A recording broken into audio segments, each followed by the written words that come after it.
आकाशवाणी भोपाल से प्रस्तुत हैं प्रादेशिक समाचार।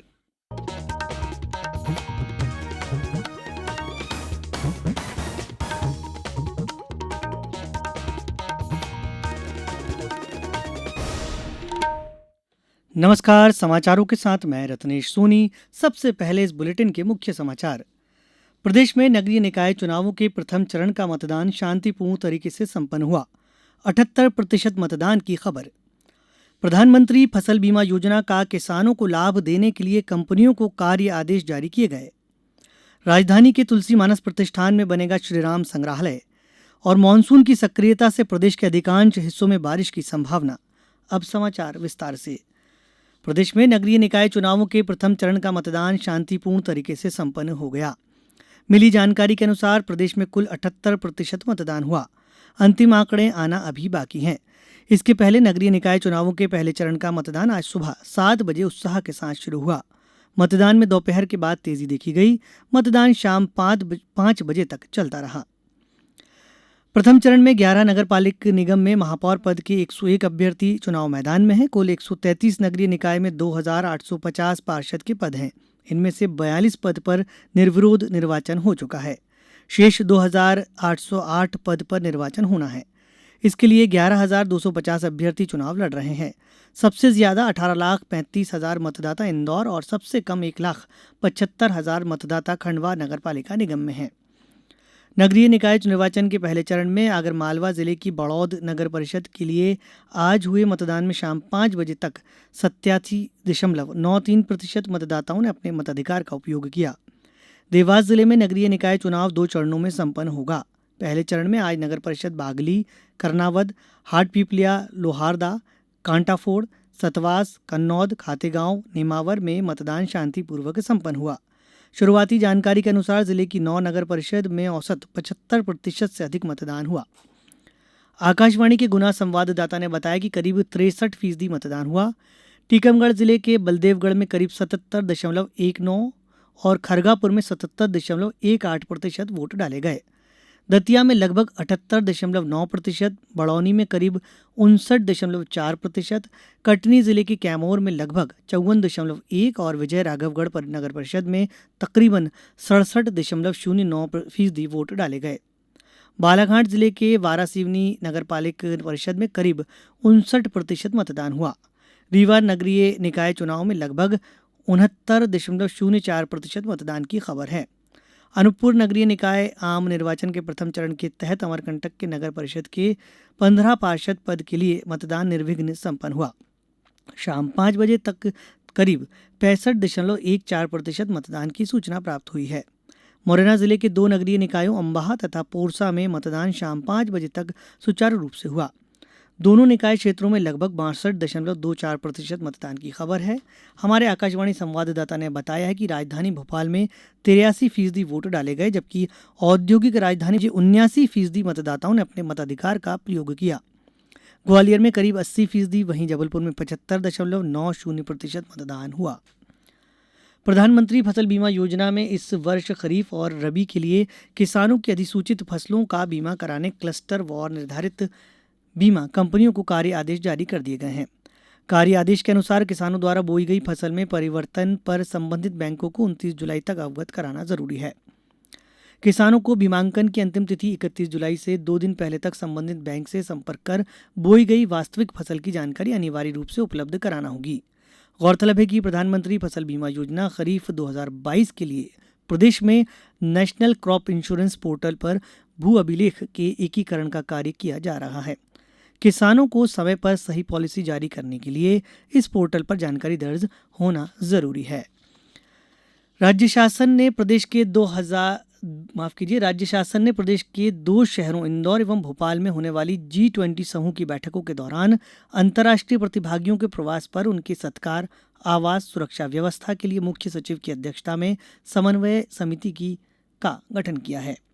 पर्यटन विभाग के प्रमुख सचिव को नोडल अधिकारी बनाया गया है। गौरतलब है कि 1 दिसंबर 2022 से 30 नवंबर 2023 तक की अवधि में भारत G20 समूह की अध्यक्षता करेगा। इस अवधि में देश के विभिन्न स्थानों पर 190 से अधिक बैठकों का आयोजन किया जाना है। समाचारों में फिलहाल वक्त एक छोटे से ब्रेक का।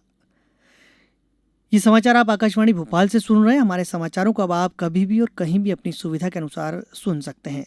ये समाचार बुलेटिन यूट्यूब, ट्विटर और फेसबुक पर एआईआर न्यूज़ भोपाल पेज पर सुने जा सकते हैं। इसके अलावा आप हमारी वेबसाइट newsonair.nic.in पर अथवा एआईआर न्यूज़ ऐप पर भी समाचार सुन सकते हैं। अगली खबर, मुख्यमंत्री शिवराज सिंह चौहान ने कहा है कि भोपाल के तुलसी मानस प्रतिष्ठान द्वारा भगवान श्रीराम और मानस के प्रसंग पर आधारित संग्रहालय का निर्माण प्रतिष्ठान के परिसर में किया जाएगा। मुख्यमंत्री श्री चौहान प्रतिष्ठान की प्रबंधकारिणी समिति की बैठक को संबोधित कर रहे थे। उन्होंने कहा कि संग्रहालय को इस तरह विकसित किया जाना चाहिए जिससे भोपाल आने वाले पर्यटक भी इसे देखने अवश्य आएं। मुख्यमंत्री इस प्रतिष्ठान के अध्यक्ष भी हैं। श्री चौहान ने कहा कि संग्रहालय के अवलोकन से विद्यार्थियों को श्रीराम की शिक्षाओं को आत्मसात करने में आसानी होगी। इस संग्रहालय की स्थापना के लिए प्रतिष्ठान को आवश्यक वित्तीय सहयोग भी प्रदान किया जाएगा। उन्होंने कहा कि प्रतिष्ठान की निबंध स्पर्धा से भगवान श्रीराम के जीवन, अयोध्या प्रसंग और आदर्शों की जानकारी देने और विजेताओं को राम जन्मस्थली अयोध्या के भ्रमण की योजना प्रशंसनीय है।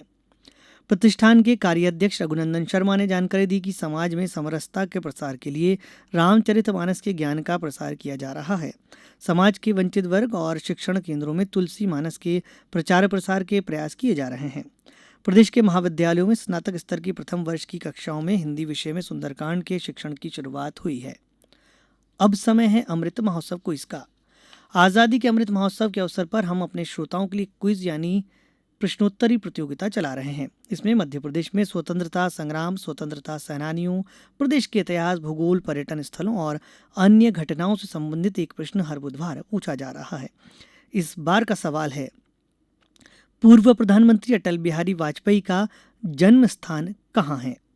आप इस प्रश्न का उत्तर हमारे ईमेल आकाशवाणी समाचार quiz@gmail.com या हमारे व्हाट्सएप नंबर 9589943350 पर दे सकते हैं।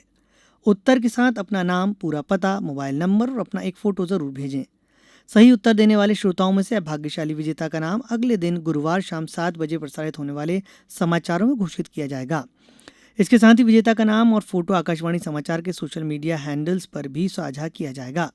प्रश्न एक बार फिर सुन लीजिए, पूर्व प्रधानमंत्री अटल बिहारी वाजपेयी का जन्म स्थान कहाँ है? बंगाल की खाड़ी में बने लो प्रेशर एरिया और प्रदेश के मानसून की टर्फ लाइन गुजरने से पूरे राज्य में मानसून सक्रिय हो गया है। हालांकि राजधानी भोपाल में आज सुबह से धूप खिली हुई है, लेकिन बीती रात कुछ इलाकों में रुक रुक कर बारिश हुई। इंदौर जिले में कल मानसून की पहली जोरदार बारिश हुई। यहां एक दिन में 3.6 इंच बारिश दर्ज की गई, जिसके कारण शहर में अनेक सड़कें और कॉलोनियां जलमग्न हो गईं। इंदौर शहर में अब तक 8.8 इंच बारिश हो चुकी है। मौसम विभाग ने कहा है कि देश के कई हिस्सों के साथ साथ प्रदेश के अधिकांश हिस्सों में अगले 5 से 7 दिनों तक मानसून सक्रिय रहेगा। कोयला मंत्रालय ने स्पष्ट किया है कि वह आपसी सहमति से तत्काल अपने गैर कार्यकारी कार्यबलों के वेतन समझौते का निपटारा करना चाहता है। मंत्रालय ने कहा है कि कोल इंडिया लिमिटेड अब तक राष्ट्रीय कोयला वेतन समझौते के अंतर्गत 5 बैठकें कर चुका है। मंत्रालय ने कहा है कि कोल इंडिया लिमिटेड देश की पहली केंद्र सरकार की सार्वजनिक क्षेत्र की इकाई है जिसने पिछले 3 वेतन समझौतों का सफलतापूर्वक निपटारा किया है।